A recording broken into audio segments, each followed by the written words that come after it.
The cry in the darkness. The warm summer evening had settled over the quiet town of Silver Springs, painting the sky with streaks of pink and orange.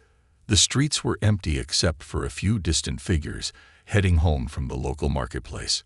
Pastor David Lockhart walked along the sidewalk, his well-worn Bible tucked under one arm as he made his way to the church.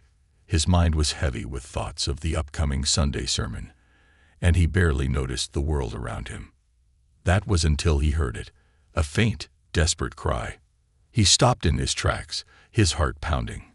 The sound was unmistakable, yet its source was unclear. He turned his head, scanning the dimly lit street, listening intently. At first, he wondered if it was a stray cat, but as the sound came again, louder this time, he knew it wasn't an animal. It was a baby. A sense of urgency gripped him as he followed the cries to the steps of the church. There, next to the heavy oak doors, sat a large black trash can, its lid slightly ajar. Pastor David felt a chill run down his spine. With trembling hands, he lifted the lid, and his breath caught in his throat. There, wrapped in a thin, tattered blanket, was a tiny black baby, no more than a few days old. Pastor David gasped, his emotions colliding. Shock, heartbreak, and an overwhelming sense of responsibility. The baby's dark eyes fluttered open, staring up at him with a silent plea. He reached in, gently lifting the fragile child into his arms. The baby's tiny fingers grasped his shirt, as though clinging to life itself. "Oh, sweet child," Pastor David whispered, his voice thick with emotion. "Who could have left you here like this?" He felt the infant's frail body trembling against him. His pulse quickened as he realized how cold the child was. He needed warmth, food, safety. The pastor's protective instincts took over. Cradling the baby close to his chest, he rushed inside the church, his mind racing with questions. As he stepped into the sanctuary, the familiar scent of old wood and candle wax filled the air, grounding him. He laid the baby carefully on one of the pews and unwrapped the blanket slightly to check for any injuries. The baby whimpered but seemed unharmed. That's when he noticed something, a small folded piece of paper tucked into the folds of the blanket. Pastor David's hands shook as he unfolded the note, his eyes scanning the desperate words written in hurried handwriting. "To whoever finds my son," it began. Tears welled in Pastor David's eyes as he read on. "I love him with all my heart, but I am dying. I have no one to turn to, and I can't bear for him to suffer. I know that if I leave him here, someone will find him, someone with a kind heart. Please, please take care of my baby boy. His father doesn't know he exists. But if you ever find him, he wears a necklace just like the one around my son's neck. Please forgive me. Please love him as I would." The letter ended there, but its weight pressed heavily on Pastor David's soul. His eyes drifted to the baby's neck, where a small silver pendant rested against his delicate skin. It was an intricate design, unlike anything Pastor David had seen before. He traced the cool metal with his fingers, his mind racing with questions. Who was this child's father? Where was the mother now? Was she still alive, watching from the shadows, hoping someone would find her baby? Or had she already passed, leaving behind this fragile soul in a world that had abandoned him? Pastor David took a deep, steadying breath. He didn't have all the answers, but he knew one thing with absolute certainty. This child was now his responsibility. "You're safe now, little one," he whispered, lifting the baby again. He looked down at the boy's soft features, the innocence in his eyes. "And I will love you as if you were my own." In that moment, a name came to him, as if whispered by a divine presence. "Isaiah," Pastor David murmured, a tear slipping down his cheek. "Your name will be Isaiah." The church bells outside chimed softly in the evening breeze, a solemn yet hopeful sound that echoed through the empty sanctuary.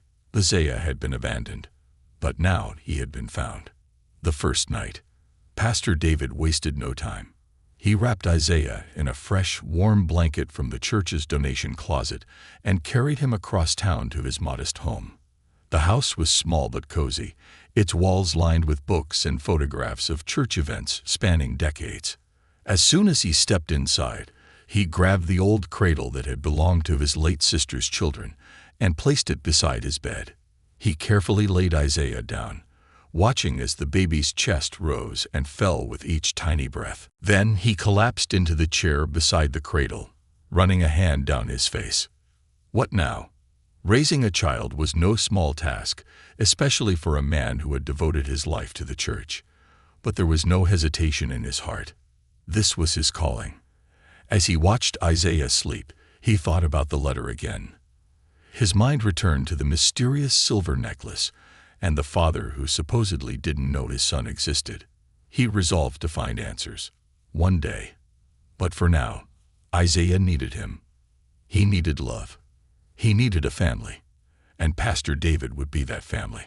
The community's reaction. The next morning, news spread quickly through Silver Springs.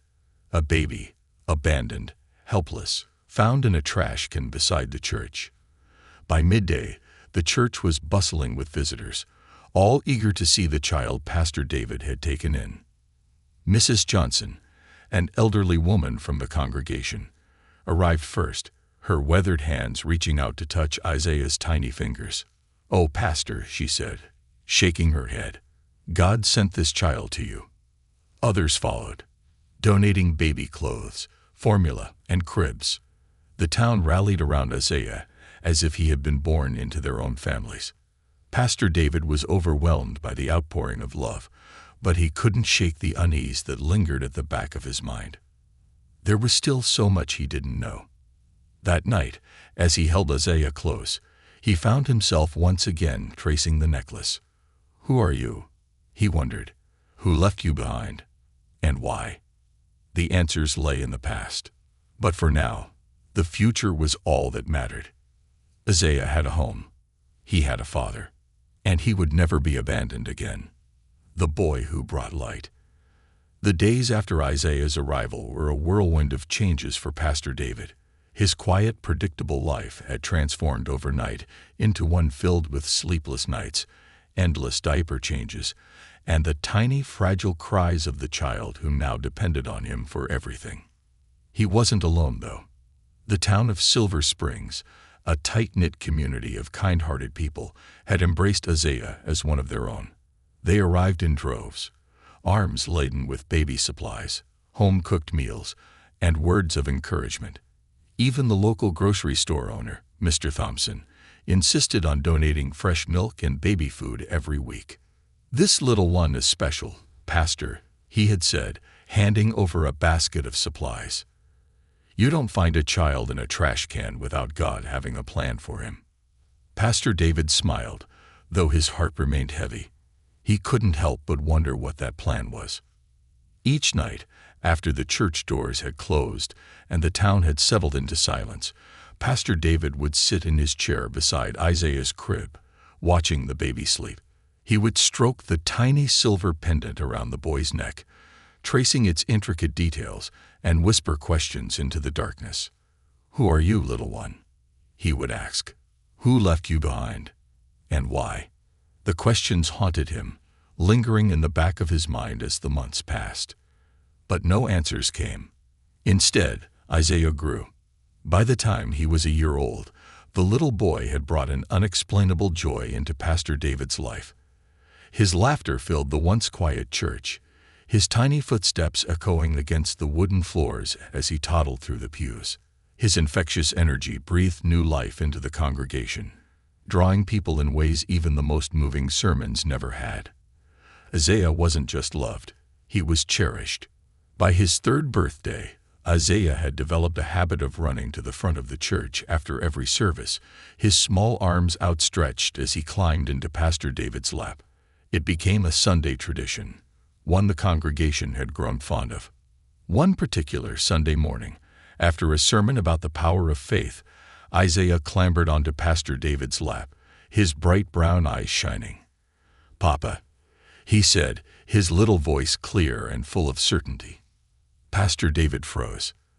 The church fell silent, every eye turning to the little boy who had, until now, only ever called him Pastor. Isaiah repeated the word again, this time softer, as if testing it on his tongue. A lump formed in Pastor David's throat. His arms instinctively wrapped around the child, pulling him close. The title, it wasn't one he had asked for.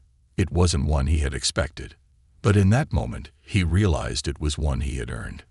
Tears pricked at his eyes as he whispered, "Yes, son." Isaiah grinned, wrapping his small arms around Pastor David's neck. The congregation erupted in gentle laughter and applause, touched by the moment. Mrs. Johnson dabbed at her eyes with a handkerchief, and Mr. Thompson patted Pastor David on the back with a knowing smile. Isaiah had chosen his father, and in that moment, Pastor David made a silent vow. He would protect this boy with everything he had. He would be his father in every way that mattered. Even if the truth about Isaiah's past remained a mystery, the mystery of the necklace. Despite the overwhelming love Isaiah received, Pastor David's mind often wandered to the silver pendant that still hung around the boy's neck. It was a curious thing, unlike any jewelry he had ever seen before. The design, delicate and intricate, looked almost ancient. He had taken it to every jeweler in Silver Springs, hoping for some kind of clue. But no one recognized it. One evening, as Isaiah napped in his crib, Pastor David sat in his study, the necklace resting in his palm. The flickering candlelight reflected off its surface, making the mysterious symbols etched into the metal shimmer. He ran his fingers over them, frustration gnawing at him. There had to be an answer. But where? Determined, he decided to expand his search beyond Silver Springs. The following weekend, he drove an hour into the city, visiting antique dealers and historians, showing them the necklace and hoping for some kind of recognition. Finally, an elderly historian, Professor Eldridge, adjusted his glasses and examined the pendant under a magnifying glass. "Interesting," the man mused. "Very old. The craftsmanship suggests it wasn't mass-produced. It could be a family heirloom." "A family heirloom," Pastor David echoed. His pulse quickened. The professor nodded. "Yes. In fact, this particular design seems to have ties to old African dynasties. It's rare, not something you'd find in a regular jewelry store." Pastor David's heart pounded. "Do you think it could be used to trace a lineage?" The professor hesitated. "Possibly, if you had more information, documents, names, a place of origin, it might be easier. But as it stands, it's just a clue, a small piece of a much larger puzzle, a puzzle that Pastor David was no closer to solving." He thanked the professor and left, his mind whirling. The necklace wasn't just any piece of jewelry, it had a history. And that history was tied to Isaiah's father. Whoever the man was, wherever he was, he had worn this same pendant. The realization sent a shiver down Pastor David's spine. He had promised Isaiah he would be his father, no matter what. But deep down, a small part of him knew the truth wouldn't stay hidden forever. Growing up with questions, by the time Isaiah turned 10, he was the heart of Silver Springs. He had a way of making everyone feel special, always eager to lend a hand at the church or around town. People often said he had a gift, the ability to bring warmth and kindness wherever he went. But as he grew, so did his questions. One crisp autumn afternoon, Isaiah sat on the church steps, watching as the leaves tumbled to the ground. Pastor David joined him, the two sitting in companionable silence. Then, softly, Isaiah asked, "Papa, do you know anything about my real parents?" Pastor David stiffened. He had known this day would come. He turned to face the boy who had become his son in every way but blood. "I know your mother loved you," he said gently. "She left you where she knew you'd be found, where you'd be safe." Isaiah nodded slowly, twirling his necklace between his fingers. "And my father?" Pastor David hesitated. The truth was, he didn't know, not for certain. But he did know that somewhere out there, a man who had worn the same necklace had unknowingly left behind a son. "A mystery," Pastor David finally said. "But maybe, one day we'll find the answer." Isaiah sighed, looking down at the pendant. "I don't need to find him," he murmured. "I have you." Pastor David's heart ached with love and pride. No matter what the future held, no matter what secrets still remained, one thing was certain. Isaiah had been abandoned, but he had never been unloved. Shadows of the past. The town of Silver Springs had come to adore Isaiah over the years. He was no longer just the boy Pastor David had found in the trash. He was a beacon of light, a kind soul who seemed to bring people together with ease. Whether it was helping Mr. Thompson arrange food drives, visiting the elderly at the nursing home, or teaching younger kids in Sunday school, Isaiah had become the heart of the community. But for all the love and belonging he felt, something still gnawed at him, a question he couldn't shake. Who was he? He had never cared much about his past before, but now, as he stood on the threshold of his teenage years, the whispers of doubt crept in. Every time he caught his reflection in a mirror or looked at his dark skin contrasted against Pastor David's fair complexion, he felt the weight of the unknown. One evening, as Pastor David was finishing up paperwork in his study, Isaiah knocked on the door. "Come in," the pastor called, looking up as Isaiah entered, a pensive expression on his face. "Papa." Isaiah hesitated, his fingers toying with the silver necklace that had become his constant companion. "Can I ask you something?" Pastor David set his pen down and folded his hands together. He had been expecting this. "Of course, son." Isaiah hesitated before blurting out, "Do you ever wonder where I came from?" The words hung in the air between them.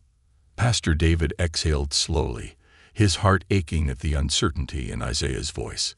He had spent years raising this boy, pouring every ounce of love into him, but he knew that love alone couldn't erase the past. "I do," he admitted, "every day." Isaiah's dark eyes widened slightly. "You do?" Pastor David nodded, leaning forward. "When I found you that night, I knew you had a story before you came into my life. I just never had the answers." Isaiah looked down at the pendant in his hands, rubbing his thumb over its smooth surface. "This necklace, it has to mean something, right?" Pastor David felt a lump form in his throat. He had tried for years to uncover the origins of the necklace, but with no solid leads, he had eventually let it rest. "I believe it does," he said carefully. "And if you want, we can try to find out more." Isaiah's expression flickered with something close to hope. "Really?" Pastor David smiled, reaching over to squeeze the boy's shoulder. "Really?" For the first time, Isaiah felt like the missing pieces of his identity might not be lost forever. The first clue. A few weeks later, Pastor David reached out to Professor Eldridge, the historian he had spoken to years earlier about the necklace. The elderly scholar had been intrigued by the pendant back then, but hadn't been able to offer much insight. Now, with Isaiah older and more determined to find answers, Pastor David felt it was time to revisit the search. They took a trip into the city, the drive filled with nervous excitement. The old professor welcomed them into his office, adjusting his thick glasses as he examined the necklace once more. My, he murmured. "It's been a long time since I last saw this." Isaiah leaned forward eagerly. "Do you know where it's from?" Professor Eldridge tapped his fingers against his desk thoughtfully. "I still believe it's in heirloom. But after our last conversation, I did some digging. I found references to similar pendants in old records, artifacts that date back to African royalty." Isaiah's eyes widened. "Royalty?" The professor chuckled. "Perhaps not in the way you're thinking. But these symbols," he pointed to the faint markings on the pendant, "they're often tied to powerful lineages, families who once ruled over regions before colonization. It's possible your family came from one of these noble lines." Isaiah felt his pulse quicken. He had always imagined himself as just a regular kid, but what if he came from something bigger? Something lost to time. "But how do we find out for sure?" Pastor David asked. The professor leaned back in his chair. "That's the hard part. Without a name, a birth record, or something to trace, we can't confirm anything. However," he paused, reaching into his desk drawer and pulling out an old leather-bound book. This might help. He slid the book across the desk. The cover was embossed with a faded golden design, similar to the symbol on Isaiah's necklace. "This is a record of families who once owned pendants like yours," Eldridge explained. "It's not comprehensive, but it's the closest thing we have to a lead." Isaiah ran his fingers over the book, feeling the weight of history beneath his hands. For the first time in his life, he felt like he wasn't just drifting through the world without roots. There was something to find, something worth searching for, a stranger in town. That same evening, as they returned to Silver Springs, Pastor David and Isaiah sat in the living room, poring over the book. Names, locations, stories. Some of the names were unfamiliar, but one in particular caught Pastor David's attention. A surname, Lopes. It was a common name, but something about it gnawed at him. He recalled rumors from years ago, whispers of an affair involving a prominent figure in town. And then there was the pendant, the one Isaiah wore and the one Pastor David had once seen somewhere else. But where? Before he could dwell on it, a knock sounded at the front door. Isaiah jumped up to answer, but Pastor David stopped him. Something in his gut told him to be cautious. He peeked through the window and saw a man standing on the porch. He was older, his salt and pepper hair neatly combed, dressed in a well-fitted suit. Something about him felt familiar. Pastor David opened the door slightly, his posture guarded. "Can I help you?" The man smiled warmly, though there was hesitation in his eyes. "Good evening, Pastor," he said. "I was wondering if I could speak to you about Isaiah." Pastor David's grip on the door tightened. "And who might you be?" The man hesitated before saying, "My name is Jackson Lopes." Pastor David felt his breath catch in his throat. Lopes. The same name from the book. The same name tied to rumors from years ago. The same name that sent a chill through his spine. "What do you know about Isaiah?" Pastor David asked, his voice calm but firm. Lopes exhaled, glancing at the darkened street behind him before speaking. "I believe I might be his father." A shocking revelation. Isaiah, who had been listening from the hallway, felt the air leave his lungs.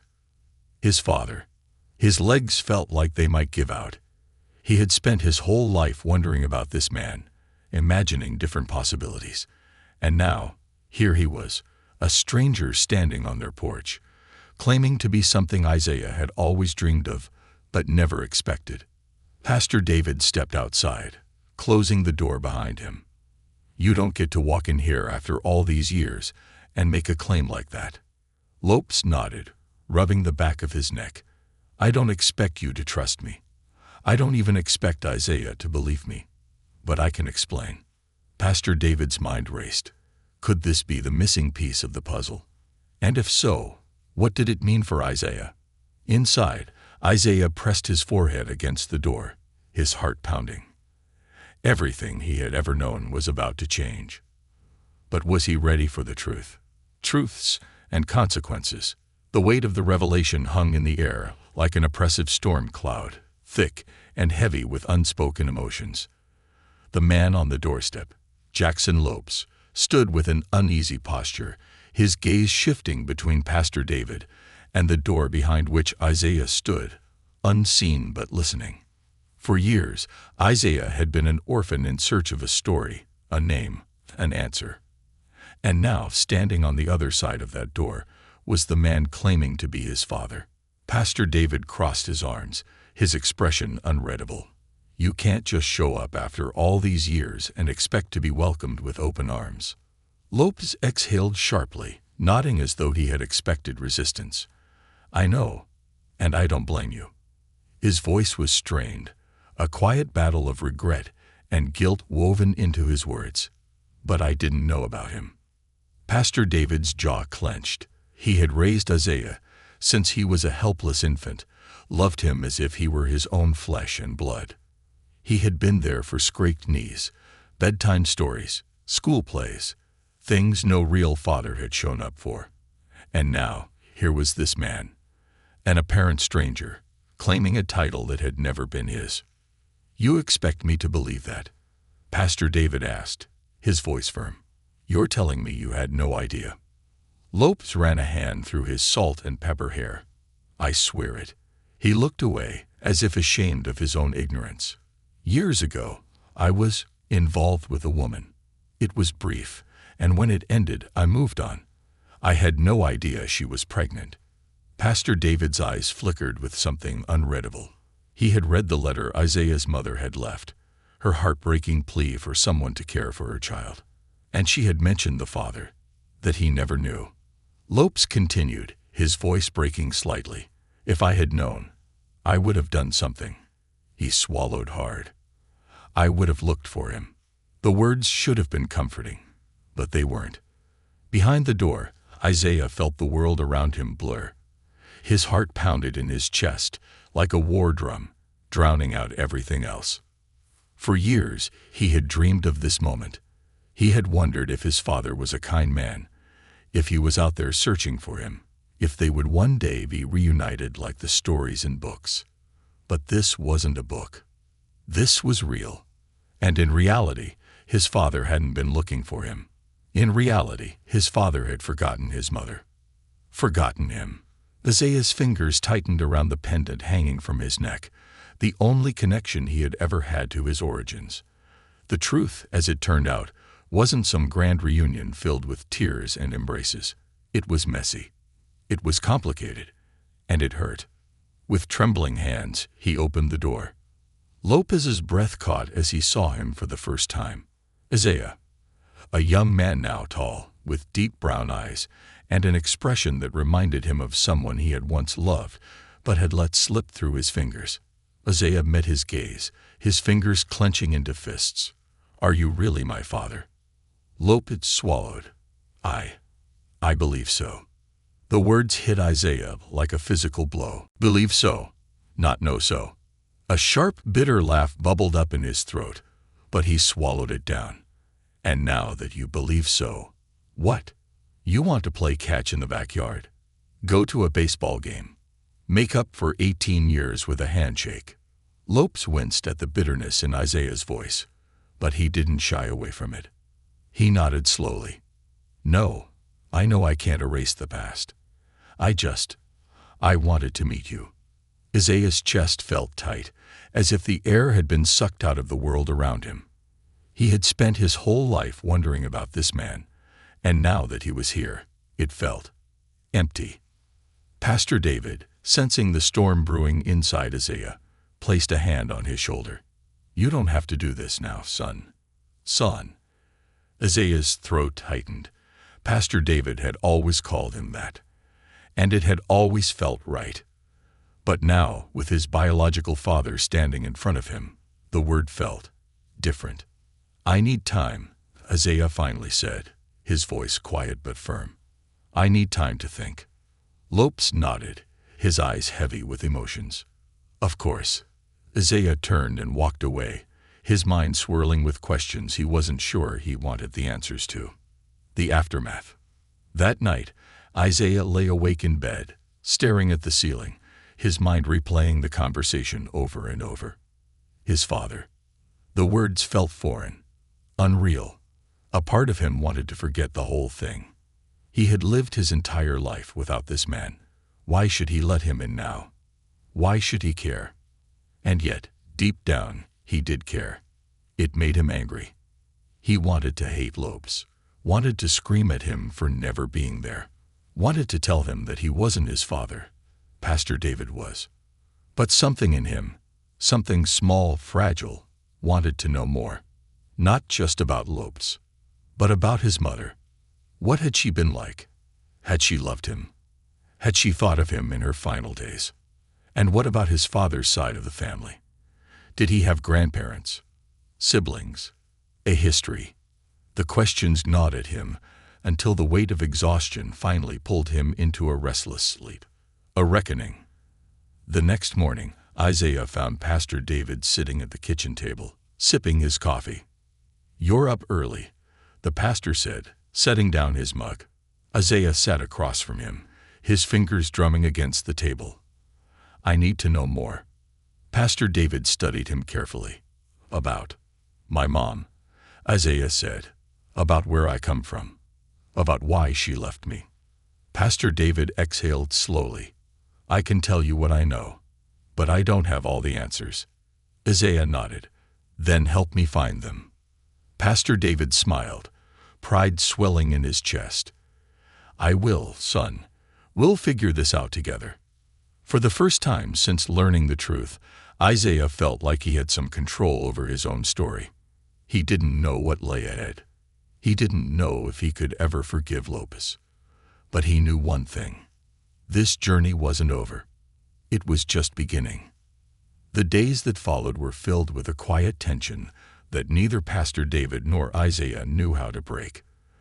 The revelation of Jackson Lopes being Isaiah's biological father had opened an old wound Isaiah didn't even know he had. He tried to go about his usual routine, helping at the church, visiting Mrs. Johnson at the bakery, playing soccer with the neighborhood kids, but no matter what he did, the thoughts kept creeping back in. How could a man claim to be his father after 18 years of silence? And why now? Isaiah sat on the church steps late one evening, staring at the sky, his fingers absent-mindedly playing with the necklace around his neck. It had always been a piece of comfort, a link to something bigger than himself. But now it felt heavier, weighted with meaning he wasn't sure he wanted to understand. He heard footsteps behind him and turned to see Pastor David approaching, holding 2 cups of hot tea. You look like you're carrying the world on your shoulders, Pastor David said, handing Isaiah one of the cups. Isaiah let out a dry chuckle. Feels like it. Pastor David sat down beside him, letting the silence stretch between them before speaking. You don't have to figure it all out at once, you know. Isaiah exhaled sharply, gripping the cup tightly. But I do. I need to know. I need to understand why my life started the way it did. He looked up at the older man, his eyes filled with questions. How did you do it? How did you just raise me without ever wondering where I came from? Pastor David smiled softly. Oh, I wondered. Every single day. He sipped his tea before continuing. But I knew one thing for certain. You were meant to be in my life. God put you in my path for a reason. I may not have had all the answers, but I had love. And sometimes that's enough. Isaiah swallowed, emotions tightening his throat. But don't you think I should know where I come from? My mom, my family, my... He hesitated before saying the word. Father. Pastor David sighed, setting his cup down. You deserve to know, but you also deserve to take your time with it. He glanced at Isaiah. What do you want to do? Isaiah looked down at his hands, clenching and unclenching them. I want to hear his side of the story. I don't know if I'll ever forgive him, but I need to hear it. Pastor David nodded. Then we'll arrange a meeting. The first conversation. A few days later, they'd met in a quiet cafe on the outskirts of Silver Springs. Pastor David sat at a table with Isaiah, waiting for Lopez to arrive. Isaiah fidgeted with his cup, his nerves evident. When Lopez finally walked in, he looked different than the polished mayor Isaiah had seen in campaign posters. He looked tired, older. The weight of his past seemed to be catching up to him. Lopez approached the table cautiously. Thank you for meeting with me, he said, his voice uncertain. Isaiah didn't respond right away. He studied the man who had unknowingly given him life, but had never been a part of it. He looked for familiarity, for a connection, but all he saw was a stranger. Pastor David broke the silence. Let's talk. Lopez nodded and took a seat, his hands folded on the table. I don't know where to begin. Isaiah's jaw clenched. Start with the truth. Lopez exhaled, running a hand down his face. I was young when I met your mother. We had a short-lived romance, but I was selfish. I was focused on my career, my ambitions. I never considered that I had left someone behind. Isaiah's fingers curled into fists. And you never thought about her again. Lopez looked down. I did, But I didn't know she was pregnant. She never told me. Isaiah's anger simmered beneath the surface. So, what? If she had told you, you would have been a father. Lopes hesitated. I don't know, he admitted. I'd like to say yes, but I don't know who I was back then. I was reckless, self-absorbed. I can't change the past, Isaiah. I can only tell you that I wish I had known. That I wish I had been there. Isaiah studied him for a long moment. And why now? Why show up now? Lopes sighed. Because I saw your necklace. Because I saw you. And I couldn't ignore it anymore. Isaiah leaned back in his chair, his expression unreadable. You've had 18 years to look for me. Lopes flinched, guilt flashing across his face. I know. And I won't ask for forgiveness. But I want to know you. If you'll let me. The words were cautious, fragile, hanging in the air like an unanswered prayer. Isaiah took a deep breath, the weight of the decision pressing down on him. He had spent years wondering about his father, but he had never imagined this moment. He had expected rage, maybe even indifference, but he hadn't expected regret.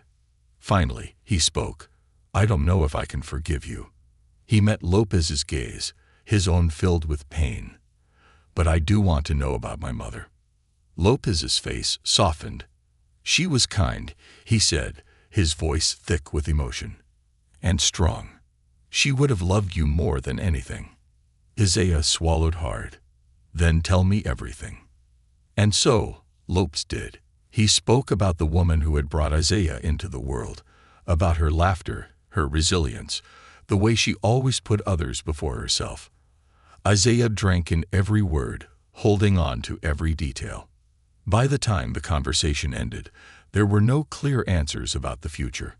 But for the first time, Isaiah felt like he had found a missing piece of himself. The aftermath. That night, Isaiah sat outside the church again, watching the stars. Pastor David joined him, as he always did. How are you feeling? The pastor asked. Isaiah let out a slow breath. Not sure. Pastor David nodded. That's okay. Isaiah looked down at his necklace, rubbing the pendant between his fingers. I don't think I can call him Dad. Pastor David smiled gently. You don't have to. Isaiah turned to him, his expression softer. But I can call you that, right? Pastor David's breath hitched. Always. Isaiah smiled, leaning back against the steps. He didn't have all the answers, but for the first time in his life, he knew exactly where he belonged. The search for the truth. Isaiah lay awake in bed, staring at the ceiling. The room was quiet except for the faint hum of crickets outside his window. The weight of the last few days sat heavy on his chest. He had met his biological father. He had learned about his mother. But why didn't it feel like enough? His fingers found the small silver pendant that had been with him for as long as he could remember. He traced the markings along the metal surface, thinking about what Professor Eldridge had said. This pendant could be a family heirloom. It's rare, not something you'd find in a regular jewelry store. Isaiah turned onto his side, the thoughts swirling in his mind. Somewhere out there, more people knew about this necklace.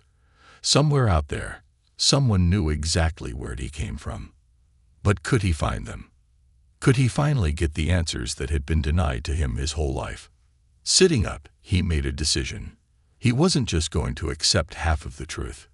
He was going to find the whole story, the letter that changed everything. The next morning, Isaiah found Pastor David in his study, sipping his usual cup of coffee. Sunlight streamed through the window, casting long shadows on the desk cluttered with books and sermon notes. Papa, Isaiah said, his voice steady. Pastor David looked up, setting down his cup. What's on your mind, son? Isaiah took a deep breath. I want to find out where I come from. I want to know everything about my mom, and the family she left behind. Pastor David studied him for a moment before nodding. I figured you'd say that. Isaiah frowned. You did. Pastor David reached into the bottom drawer of his desk and pulled out a worn, yellowed envelope. He held it carefully, as though the weight of its contents had been a burden for years. "This," he said softly, sliding it across the desk, "is the letter your mother left with you the day I found you." Isaiah's breath caught in his throat. He had always known there was a letter, but he had never seen it. His fingers trembled as he picked it up. The paper was old and delicate, the ink slightly faded but still legible. Taking a deep breath, he unfolded it and began to read. "To whoever finds my precious boy, if you are reading this, it means I am gone. I did not want this life for my son.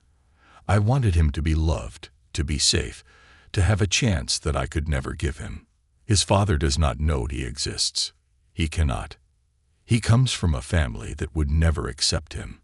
A family with power, with influence, and with a history that would crush a child like mine under its weight. But my boy deserves more than that. He deserves love. That is why I leave him here. Not because I do not love him, but because I love him enough to let him go. If you ever wish to find his past, know that it is a past buried in secrets. His father was never meant to have a son like him. And if they find out the truth, I fear what they might do. Take care of my son. Love him as I do. And if ever he seeks the truth, tell him to look for the Lopez family crest. It is the key to everything. With love, his mother." Isaiah's hands shook as he finished reading. His heart pounded against his ribs, the words echoing in his mind. The Lopez family crest. The key to everything. He looked up at Pastor David, his breath uneven. She knew. Pastor David nodded solemnly. She did. She knew my father was powerful. She knew his family wouldn't accept me. Isaiah swallowed hard. And she was scared of them. Pastor David's expression was full of concern. I didn't want to believe it back then. But now, seeing what kind of man Jackson Lopes has become, he hesitated. I don't think he knows about the letter. Isaiah set the letter down, his mind reeling. His father had power, influence, but he had no idea his own son existed, and that meant someone had kept that secret for a reason. Someone in the Lopez family. A new lead. Isaiah spent the next several days researching everything he could about the Lopez family. He combed through online archives, searching for any mention of the family crest his mother had written about. It wasn't easy. The Lopez family was well known, but their history was carefully curated. There were articles about their businesses, their philanthropy, their influence in the political world. But there was nothing about scandals, nothing about hidden children, and no mention of the crest. Frustrated, Isaiah sat back in his chair, rubbing his temples. It's like they erased everything. Pastor David, who had been sitting beside him, tapped his chin thoughtfully. If they're powerful, they might have control over what the public sees. Isaiah sighed. So how do we find the truth? Pastor David hesitated before speaking. You could ask Jackson.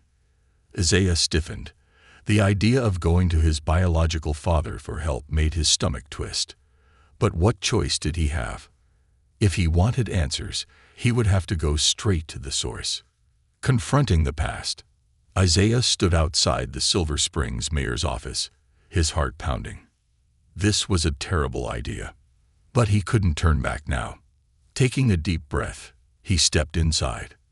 The receptionist looked up. Can I help you? Isaiah hesitated for only a moment. I need to see Mayor Lopes. It's personal. She gave him a once-over before picking up the phone. One moment. Isaiah's fingers curled into fists at his sides as he waited. A few minutes later, the office door opened, and Jackson Lopes stepped out, looking slightly surprised to see him. Isaiah. His voice was careful, uncertain. This is a surprise. Isaiah inhaled deeply. We need to talk. Jackson studied him for a moment before nodding. Come in. The office was large, sleek, and filled with framed awards and newspaper clippings about Jackson's political achievements. Isaiah didn't care about any of it. He turned to face the man who had unknowingly given him life. Tell me about the Lopez family crest. Jackson's expression darkened. Where did you hear that? Isaiah held his ground. From my mother. The air in the room shifted. Jackson's jaw clenched. Your mother knew things she shouldn't have. Isaiah's pulse raced. What does that mean? Jackson hesitated, his gaze troubled. It means my family has secrets. Secrets that they would do anything to keep. Isaiah's stomach twisted. And I'm one of them. Jackson didn't answer right away. Instead, he walked over to a cabinet, pulled out a folder, and slid it across the desk. Isaiah's hands trembled as he picked it up. Inside were old photos. A young woman, his mother, a younger version of Jackson Lopez, standing beside a powerful-looking man. And there, in the corner of every photograph, was a symbol, a crest. Isaiah's breath caught. This was it, the key to everything. And now he had no choice but to uncover the truth, the final revelation. Isaiah sat in the dimly lit office, his fingers gripping the old photographs as his pulse pounded in his ears. His mother's face stared back at him, young, smiling, beautiful. She looked happy in the pictures, but the weight of her words in the letter he had read days ago told a different story. And then there was him, Jackson Lopez, his father. Younger, with fewer lines of regret on his face, standing beside an older man, a man who exuded power, authority. His suit was pristine, his posture rigid, and his expression unreadable. But Isaiah could see something in the man's eyes. Something cold, something calculating. And in every photograph, stamped into the leather chairs, embroidered on the sleeves of the older man's suit, was the Lopez family crest. The same one his mother had warned about. Isaiah looked up from the photos, his throat dry. Who is he? Jackson exhaled, running a hand through his salt and pepper hair.